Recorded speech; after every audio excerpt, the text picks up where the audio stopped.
Good evening. Reckless, selfish, careless, just some of the words police are using to describe a shooting on Vancouver's west side. Imad Agahi reports on what happened when two gunmen opened fire on a man who was carrying a baby.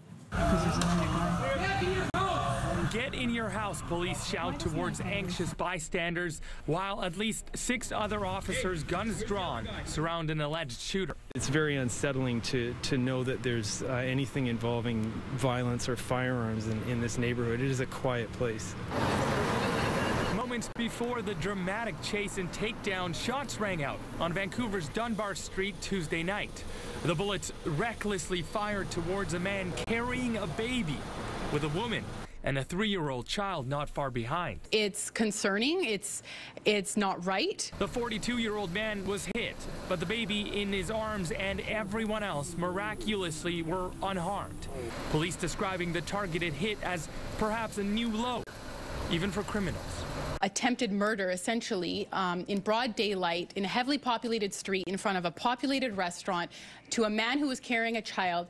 That just shows the reckless behavior, selfish behavior, careless behavior that these suspects displayed. 2 suspects hopped into a vehicle, police say, and screeched away. Blocks away, they crashed into a parked car. When they tried to run away on foot, an officer was there. He was containing the situation, and then it was mayhem. Keep calling, what's my voice?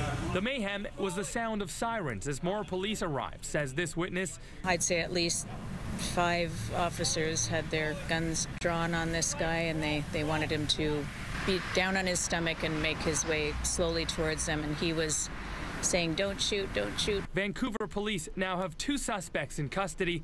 They're calling the situation dynamic and difficult. The neighborhood calls it frightening. There's a school a few hundred feet down the road. It's a family neighborhood. And Imad is live at Dunbar and 29th Avenue tonight. Imad, talk about brazen here, and you've got some new details. Police have now just named the suspect. Vancouver police say that charges of attempted murder have been approved against 2 men, 35-year-old Liban Hassan and 25-year-old Ahmed Ismail. Now, it was just about this time of day yesterday when this happened. That was one of the main concerns for police because certainly they were saying more than once that it was very fortunate that the people with the victim, the people surrounding the victim, weren't hurt. And also police today saying that the victim's traumatized family are being offered some supports through victim services. All right, thank you, Imad.